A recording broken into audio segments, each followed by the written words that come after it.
है, स्वागत है सभी को। नमस्कार।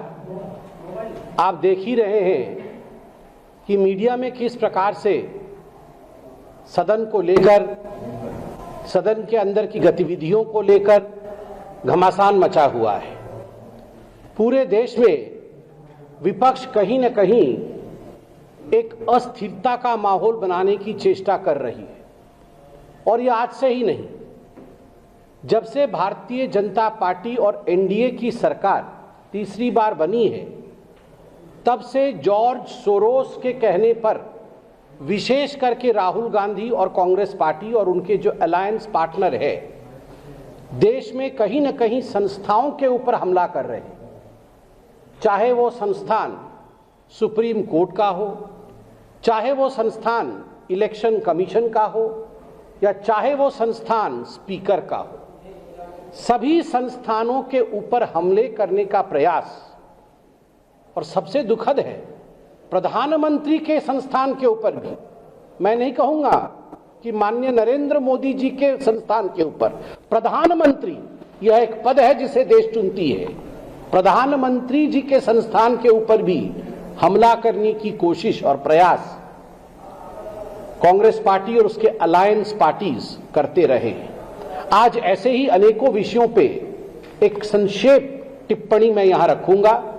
सर्वप्रथम मैं SIR से आरंभ करूंगा, क्योंकि भारतीय जनता पार्टी और भारत के लोकतंत्र के खिलाफ ममता बनर्जी और उससे पहले कांग्रेस पार्टी ने जिस प्रकार का माहौल पूरे भारतवर्ष में बनाने की कोशिश की थी कि ये जो SIR है ये फर्जी है, ये जो स्पेशल इंटेंसिव रिवीजन है, यह इलेक्टोरल रोल को उसकी सुचिता के लिए नहीं है, ये भारतीय जनता पार्टी के लिए फायदे के लिए है, यह मसौदा गैर कानूनी है। इस प्रकार से पूरे देश में एक नैरेटिव बनाने की कोशिश ममता बनर्जी ने किया था। ममता बनर्जी यहां तक विषय को लेकर आई थी कि वो खुद सुप्रीम कोर्ट में एक पिटिशनर के रूप में विगत हफ्ते, पिछले हफ्ते उन्होंने अपने आप को प्रस्तुत किया था। खुद उन्होंने दलील रखी थी और उन्होंने कहा था कि SIR के माध्यम से बंगाल के ऊपर अत्याचार हो रहा है। उन्होंने अपील की थी कि SIR को खारिज कर दिया जाए और ये जो अपॉइंटमेंट्स हैं ये गैर कानूनी है। मगर कल सुप्रीम कोर्ट ने जो अपना निर्णय दिया है वो कहीं न कहीं ममता बनर्जी और तृणमूल कांग्रेस की सरकार जो बंगाल में है उसको एक बहुत बड़ा झटका है। सुप्रीम कोर्ट ने बहुत स्पष्ट रूप से कहा, और मैं पढ़ना चाहूंगा क्योंकि अंग्रेजी में कहा गया है, शब्दशः मैं पढ़ रहा हूं। Whatever orders or clarifications required, we will issue, but we will not allow any impediment in SIR. This must be understood by all states. Chief Justice of India, Suryakant जी। अनुवादित करूं तो इसका अर्थ होता है कि सभी स्टेट ये जान ले, किसी भी कीमत पर SIR को रोका नहीं जाएगा। अगर SIR को लेकर किसी प्रकार के क्लैरिफिकेशन की आवश्यकता है तो वो क्लैरिफिकेशन सुप्रीम कोर्ट करेगी, मगर SIR को गलत कहना, SIR को गैर लोकतांत्रिक कहना ये नहीं है। नो इम्पेडिमेंट, इसे किसी भी कीमत पर रोका नहीं जाएगा। झटका नंबर 1 ममता बनर्जी को जोर से लगता है, क्योंकि ममता बनर्जी SIR नहीं चाहती। दूसरा विषय है माइक्रो ऑब्जर्वर का और EROs का। जो इलेक्टोरल रजिस्ट्रेशन ऑफिसर्स थे उनके अपॉइंटमेंट को लेकर ममता बनर्जी का कहना था कि हमारे पास इतने अधिकारी नहीं हैं, हम नहीं दे सकते हैं अधिकारी। कल सुप्रीम कोर्ट ने स्पष्ट शब्दों में कहा कि आज जब मैं खड़ा हूं लगभग 1:30 बजे हैं, आज 5 बजे तक till today 5 PM 8,505 group B के अधिकारी अपने डीएम्स को, डिस्ट्रिक्ट मजिस्ट्रेट्स को जाके रिपोर्ट करें और ड्यूटी में ज्वाइन करें। अर्थात एक तरह से ममता बनर्जी को झटका लगा है कि जो ममता बनर्जी कह रही थी कि हम ऑफिसर नहीं दे सकते हैं, अब वो सूची लेकर जमा कर रही हैं और 8,505 ऑफिसर अब नियुक्त किए जाएंगे। सुप्रीम कोर्ट ने भी कह दिया कि देख लो भैया, ये जो ऑफिसर नियुक्त किए जा रहे हैं ये राजनीतिक रूप से काम न करे, राज्य सरकार इनको भड़का करके कोई काम नहीं करे, इन सब विषयों पे नजर इलेक्शन कमीशन ऑफ इंडिया रखेगी। और इलेक्शन कमीशन ऑफ इंडिया को अगर लगता है कि प्रलोभन के अंतर्गत, डर के अंतर्गत या इनकेपेबिलिटी के अंतर्गत ये ऑफिसर काम कर रहे हैं, तो election commission of India directly इनके खिलाफ कड़ी कार्यवाही कर सकती है। तो ममता बनर्जी जो ऑफिसर्स को डराने धमकाने का काम कर रही थी या सोच रही थी, वो भी नहीं हो सकता। तीसरा विषय माइक्रो ऑब्जर्वर्स को लेकर बड़े स्पष्ट रूप से सुप्रीम कोर्ट ने कहा माइक्रो ऑब्जर्वर्स रहेंगे। माइक्रो ऑब्जर्वर्स अपने असिस्टेंट रोल में रहेंगे, वो असिस्ट करेंगे और ईआरओस के साथ मिलकर वो काम करेंगे असिस्टिंग रोल में। चौथा सबसे बड़ा विषय है, सुप्रीम कोर्ट ने कहा कि ये जो फॉर्म नंबर 7 होता था ऑब्जेक्शन का, ऑब्जेक्शन मतलब क्या होता है, मतलब ममता बनर्जी की टीएमसी के किसी विधायक ने 20 लोगों का कि इनको आप वोटर कार्ड में जोड़ो एक फॉर्म दिया। पिताजी की उम्र आपने देखा होगा, पिताजी का उम्र है 25 साल और बेटे का उम्र है 15 साल। पिताजी का उम्र है 24 साल, बेटे का उम्र है 17 साल। मतलब 5 साल में, 6 साल में कोई पिता बन गया है, 10 साल में उसके 5 बच्चे हो गए। तो ये सारी जो खामियाजा थी उसके खिलाफ जो जागरूक नागरिक हैं, अवेयर सिटीजन्स, उन्होंने ऑब्जेक्शंस दिया। ये कैसे हो सकता है, पिता का उम्र 25 साल, बेटे का उम्र 15 साल, 16 साल, ये संभव नहीं है, तो इसको इलेक्टरल रोल से हटाया जाए। ये फॉर्म 7 में दिया जाता है। जब फॉर्म 7 में ये दिया गया तो ममता बनर्जी ने बुला के अपने सभी नेताओं को कहा जला दो, फॉर्म 7 जला दो। ऐसे ऐसे गड्डी बना के फॉर्म 7 को जला दिया गया था। चकुलिया याद करिए, फरक्का वीडियो का याद करिए कहानी, यहां सब फॉर्म 7 जलाए गए थे। सुप्रीम कोर्ट ने संज्ञान में लिया और कहा कि खबरदार, फॉर्म 7 की सुनवाई होगी, स्टैट्यूटरी तरीके से सुनवाई होगी। अगर जिसने कंप्लेंट किया है, कंप्लेनेंट उपस्थित भी नहीं होता है तो भी उस कागज का महत्व है। उस कागज में अगर कंप्लेंट किया गया है तो सुनवाई करना पड़ेगा। ये राजनीतिक रूप से काम नहीं चलेगा, सुनवाई करनी पड़ेगी। और अंत में सुप्रीम कोर्ट ने डीजी पुलिस, वेस्ट बंगाल के डीजी पुलिस को कहा है कि आप हिंसा रोकने में नाकाम है, इसलिए आपको हम शो कॉज करते हैं। डीजी पुलिस को शो कॉज किया गया है और कहा गया है पर्सनल एफिडेविट सबमिट करिए, पर्सनल एफिडेविट, कि आप हिंसा रोकने में क्यों नाकाम है।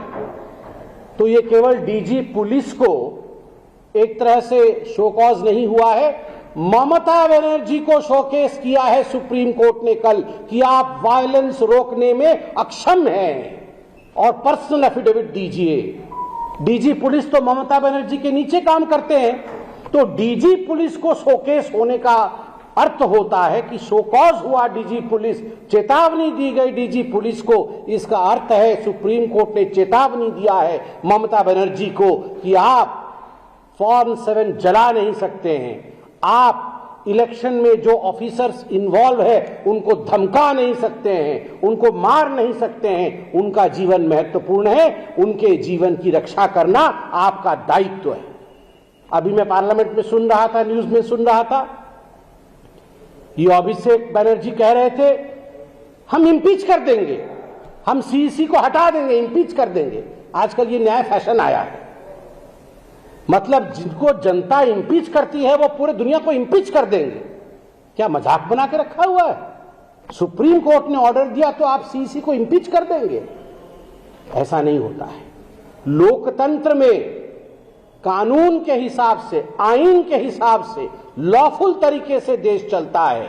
ममता बनर्जी जी, एसआईआर को लेकर सुप्रीम कोर्ट ने जो कहा है, अंततो गत्वा आपके देहुड़ी पर सारा का सारा प्रश्न वहीं रुकता है, जवाब आपको देना होगा। मैं आशा करता हूं कि जिस तेवर के साथ, जिस अंदाज के साथ आप दिल्ली आई थी और सुप्रीम कोर्ट ने आपने जेरा किया था, अर्थात आपने केस को लड़ने का प्रयास किया था, उसी प्रकार का आप मादा दिखाएंगी और आज प्रेस कॉन्फ्रेंस करके जो सुप्रीम कोर्ट ने कहा है उसका जवाब देने का हिम्मत भी करेंगी। कोई प्रश्न हो तो अवश्य पूछें। संसद की ओर वापस लौटते हैं और वहाँ काम नहीं चलने दिया जा रहा है, लेकिन 2007-8 में हमने एक सीन देखा था जिसमें राहुल गांधी बैठकर चाइनीज प्रेसिडेंट पार्टी के चीफ के साथ सोनिया गांधी और मनमोहन सिंह और आनंद शर्मा की प्रेजेंस में एक एमओयू साइन कर रहे थे। उस एमओयू के बारे में कुछ बता पाएंगे? देखिए, मैं तो इतना कहना चाहता हूं कि राहुल गांधी जी का व्यवहार और कांग्रेस पार्टी का व्यवहार इस सदन में जिस प्रकार का रहा है, ये हिंदुस्तान की जनता टीवी के माध्यम से देख रही है। मुझे खुद एक सांसद के रूप में न केवल दुख लगता है, मगर मैं शर्मसार महसूस करता हूं कि सदन में ये सब हो रहा है। सदन में जो पार्लियामेंट के अंदर जो माननीय प्रधानमंत्री की कुर्सी होती है, उस कुर्सी पर आज नरेंद्र मोदी बैठे हुए हैं, उससे पहले मनमोहन सिंह जी बैठे थे, उससे पहले वाजपेयी जी बैठे थे, उससे पहले अनेकों नेता, अनेकों दल के नेता बैठे थे। वो कुर्सी किसी पार्टी की नहीं थी, वो कुर्सी भारत के लोकतंत्र के सबसे बड़े मंदिर सदन की गरिमा की कुर्सी है। अभी हमने भारतीय जनता पार्टी द्वारा रिलीज किया हुआ वीडियो और मीडिया में चल रहे उन तमाम वीडियो को देखा है, जिन वीडियो में कांग्रेस पार्टी की कुछ सदस्यां किस प्रकार से बैनर लेके प्रधानमंत्री जी के कुर्सी की चारों तरफ घेराबंदी कर रही है, घेराबंदी कर रही है। और मैं देख रहा हूं, चाहे अश्विनी वैष्णव जी हो, चाहे गिरिराज जी हो, चाहे किरण रिजिजू जी हो, अर्जुन जी मेघवाल हो, सभी बड़े नेता हाथ जोड़कर विनय कर रहे हैं, निवेदन कर रहे हैं हमारी बहनों से कि ये उचित नहीं होगा। This seat, this place is not just for the Prime Minister. This means India's Prime Minister. This is a coveted post. आप इसकी गरिमा को समझिए।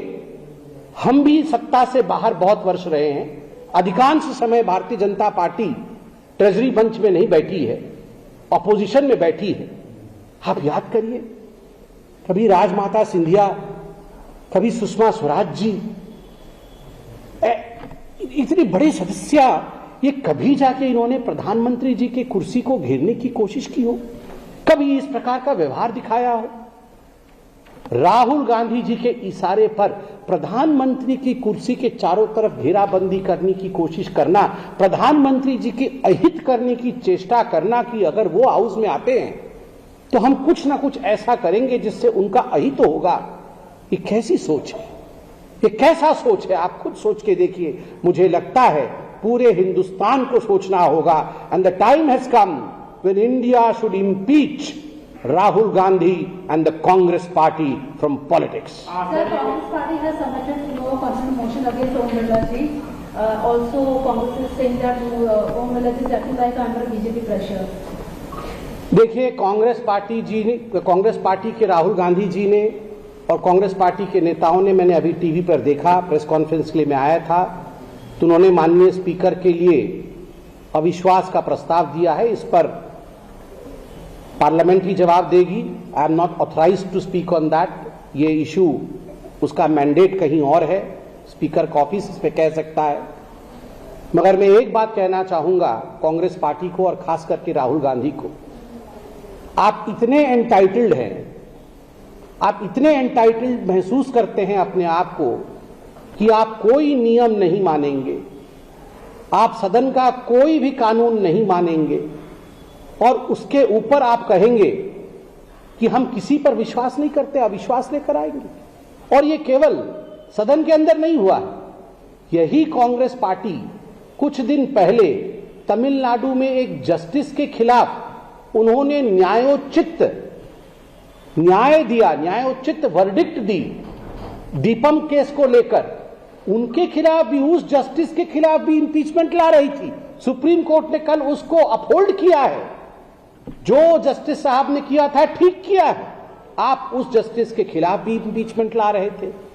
आप चीफ जस्टिस ऑफ इंडिया के खिलाफ भी कुछ वर्षों पहले, याद करिए, इंपीचमेंट ला रहे थे। अभी एक नेता कह रहे हैं कि हम सीईसी चीफ इलेक्शन कमिश्नर के खिलाफ ही इंपीचमेंट लाएंगे। अब स्पीकर महाशय के लिए भी ऐसे शब्दों का प्रयोग किया जा रहा है। Those who have been impeached of their consciousness are the ones who want to impeach all the constitutional posts of India. मगर याद रखिए, आज जो कॉन्स्टिट्यूशनल पोस्ट पे बैठे हुए हैं, ये मोहताज नहीं है कांग्रेस पार्टी के या राहुल गांधी के। जनता ही जनार्दन है, जनता जगन्नाथ है, जनता ही आशीर्वाद करती है, तभी जाकर प्रधानमंत्री बनते हैं, तभी जाकर सांसद बनते हैं। जनता के दरबार में आज लोग ये जानते हैं कांग्रेस पार्टी का षड्यंत्र क्या है। और मैं आपको बताता हूं, आप आने वाले चुनावों में देखिएगा कांग्रेस का हश्र क्या होगा। विगत कितने चुनावों में कांग्रेस का हश्र क्या हुआ। ये एसआईआर जाके रो रहे थे राहुल गांधी बिहार में। क्या हुआ बिहार में राहुल गांधी का? महाराष्ट्र में बीएमसी के चुनाव में क्या हुआ राहुल गांधी जी के पार्टी का? हरियाणा में क्या हुआ राहुल गांधी जी के पार्टी का?